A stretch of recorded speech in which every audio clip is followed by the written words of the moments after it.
Mas agora você vai entender. Eu acho que várias pessoas em casas vão entender, porque acho que é uma coisa que muita gente às vezes tem vontade, fala assim, eu tô com tanta vontade de começar algo novo, mas acho que eu não sei, acho que eu não tô tão bem pra isso, enfim. Gente, agora a gente vai conhecer a história de uma mineira que com fé e muitos recomeços entendeu que na vida tudo é possível e que idade não é o obstáculo para viver grandes sonhos. É isso mesmo, viu? Aos 61 anos, ela trocou a estabilidade pela coragem e hoje realiza o sonho de cursar medicina. Você pensa que já tá bom? Não para por aí não, viu? Essa história tem muitos detalhes e nada melhor do que ela mesma contar pra gente. No quadro 60 Mais Pode, a gente recebe Rosângela Maria. Rosângela, seja bem-vinda à nossa casa. Muito obrigada, seja Obrigada bem-vinda pelo convite. a viver a tarde com a gente. Fiquei muito honrada com o convite. Prazer, viu? E Boa nós com a tarde. sua Pode visita. ficar à vontade. E antes da gente começar, eu acho que nós já nos inspiramos em você, né? Que gostoso isso. Conte um pouco da sua história, né? Às vezes a gente fala assim, eu tenho tanta vontade de começar algo novo, queria tanto ter sido tal coisa, ou estudado tal coisa. E às vezes as pessoas abandonam esse sonho. Como é que foi com você? Então, a minha história é muito interessante porque eu sempre tinha vontade de fazer medicina. Desde criança era um sonho. Eu tinha vontade, mas a vida foi acontecendo, as coisas foram acontecendo e eu tive que parar de estudar com 18 anos. E aí aquilo ficou, eu trabalhei, fui empresária, cabeleireira, dona de farmácia. Então a coisa foi indo e eu esqueci de mim. Eu era uma máquina de fazer dinheiro e eu só pensava em trabalhar. E aquilo ficava sempre dentro de mim, né? Meu sonho, mas imagina. E aí quando eu me separei com 45 anos, aí eu olhei pra mim e falei, não, peraí, eu tenho uma vida estável, mas eu não tenho estudo. E o meu sonho era fazer medicina, mas eu pensava impossível, né? Mas eu falei, vou estudar. Aí fui pro banco do SESEC, que é um superletivo que você faz em 6 meses. E aí lá eu fui incentivada pela diretora a prestar vestibular para enfermagem. Ela falou, olha, faz enfermagem, tá tendo aí vestibular, você passa e tal. Já é um caminho para medicina. Eu falei, imagina, vou fazer, mas né, não passei de primeira. Não é fácil. Aí fiquei de excedente no 6º lugar. E aí me chamaram, rodou a turma e aí me chamaram. Aí eu terminei com 50 anos. E aí aquele vontade de fazer medicina recendeu mais ainda, porque aí eu gostei da área, era isso mesmo que eu gostava. E aí o que aconteceu? O meu filho passa na faculdade de medicina e ele foi fazer medicina, né? Legal. E aí eu falei, não, agora não dá, 2 fazendo não dá. Então aí ficamos ainda naquela expectativa, mas fiquei estudando para o Enem. Eu fiz 3 Enems. Aí eu fazia Enem e tal, mas aí com a pandemia, quando veio aquela pandemia, aquilo me impactou demais. Perdi muitos parentes, muitas pessoas, assim, queridas mesmo, né? E aí eu falei, não, a minha hora é agora. Ou eu faço, ou vai ficar. E é agora. E aí joguei o meu certificado numa faculdade aqui em São Paulo e eu fui chamada por obtenção de novo título. E essa faculdade, nós estávamos em plena pandemia, eu tive que fazer 6 meses online. E era o método PBL. E aí eu comecei, gostei, e era isso mesmo.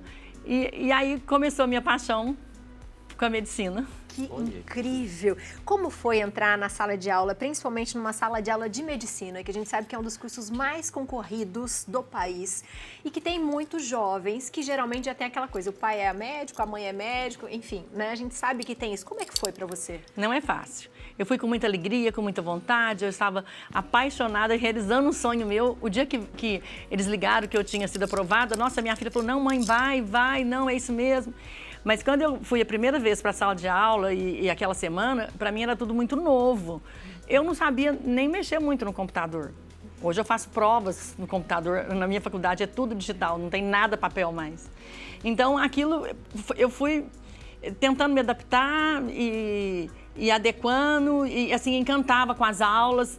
E assim, para mim foi assim, no começo, um pouco constrangedor, vamos falar assim. Mas depois fui me adaptando.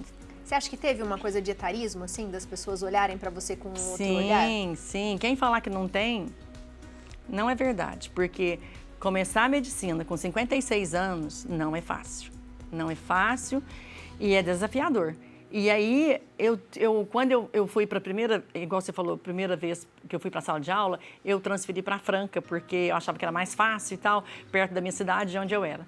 E aí eu sofri muito etarismo lá. Lá eu fiquei um ano, assim, aquele ano eu estudando e eu era invisível, ninguém me dava bola, os professores não tinham paciência comigo e os alunos, alguns, eu era invisível, tudo que eu falava estava errado.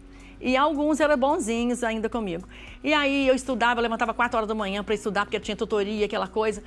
Aí um dia eu falei para Jesus, Jesus, eu queria continuar a medicina, é meu sonho, mas está muito difícil. Eu queria uma faculdade em que eu tivesse mais vez, mais voz, e que eu entendesse a matéria de direito, que eu, né? E aí, a gente tem o costume, nós somos de família muito católica, às 18 horas a missa, né? Uhum. E aí, sentada lá, assistindo a missa com meu marido, aí veio o Evangelho de São Marcos, né? E quando não te recebem bem, sacuda o pó das sandálias e segue, né? Eu falei para mim, eu vou mudar de faculdade, não vou desistir do meu sonho. E comecei a procurar onde tinha, onde não tinha. E aí, no meio do ano, era meio do ano, achei Ribeirão Preto, aí fui para Estácio, Ribeirão Preto. Lá em Ribeirão Preto foi ótimo, me acolheram muito bem, tudo, mas as matérias não batiam. Porque eu queria o método tradicional, que é o que eu faço hoje. E era PBL, então a carga horária não bate. Aí queriam que eu voltasse para o primeiro ano, para o primeiro período. Falei, não, também parei. Falei, não, não é aí.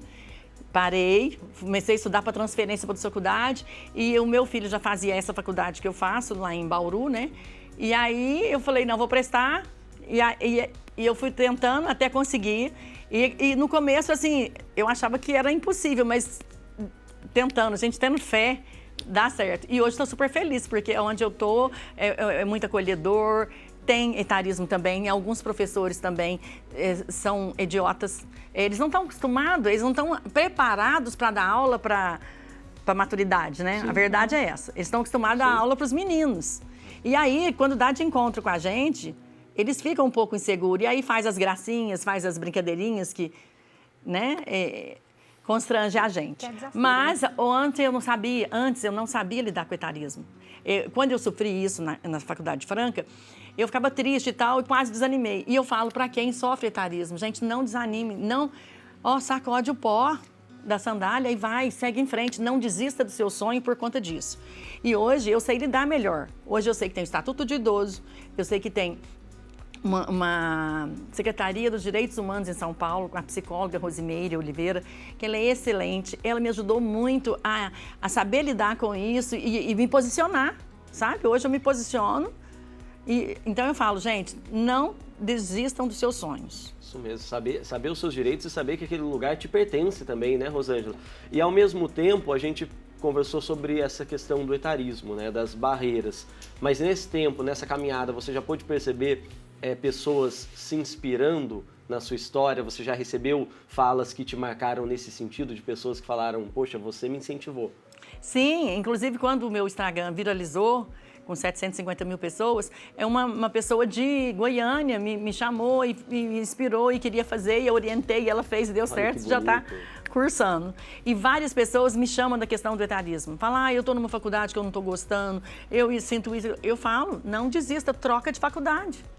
Exatamente. Conta para mim o que é o futuro. O que quer? Eu quero geriatria. Geriatria. E saúde da família, né? Primeiro quero fazer saúde da família, depois a geriatria. Eu gosto muito do cuidado, assim. Eu gosto muito. Que maravilhosa. Já deu certo. Não, né? Dá pra ver no brilho no olho, né? No carinho como ela fala com sobre essa carreira, quanto isso te toca. Então, que bonito, Rosângela. Obrigado por trazer essa história pra gente, viu? E por nos inspirar, né? Eu acho que inspirar tantas pessoas, quando a gente tem um sonho, quando a gente tem uma vontade, acho que nada nos impede, né? A não ser a coragem, a dedicação, aprender sempre é bom, e eu tenho certeza absoluta que já deu muito certo, viu? E eu gostaria que você voltasse aqui, né, como médica para ajudar as pessoas, né? Pra gente poder fazer pautas com você, por favor. Bem lembrado, olha, a gente já deixa o convite aqui valendo, viu? Depois volta para partilhar o conhecimento também, que a gente adora falar sobre saúde. Voltarei com muito gosto, com muito orgulho. fazer parte, vai ser muito gostoso. Já é parte, viu? Muito obrigada, seja sempre muito bem-vinda. Você de casa que quer conversar com ela, aproveita, entre nas redes sociais, faça pergunta, se inspire, né, Gui? Isso mesmo, ó, lá nas redes sociais, a gente colocou na tela o contato, mas nas nossas redes sociais você também encontra a foto da Rosângela e deixa lá o seu carinho também, aproveita para manifestar o que você se inspirou, onde que essa história tocou na sua vida, às vezes na sua trajetória, poxa, eu já me vi numa situação assim. Comenta lá pra gente saber, pra Rosângela ficar de olho também, tá bom? Obrigado, Pode contar Um comigo. beijo pra você, viu? Maravilhosa. Eu vou te dar um abraço. Pronto. Vou te dar um abraço. Muito obrigada, viu? abençoe sempre. Conta comigo. Obrigada. Precisar Contaremos. mais. Obrigado. Que gostoso. Adorei.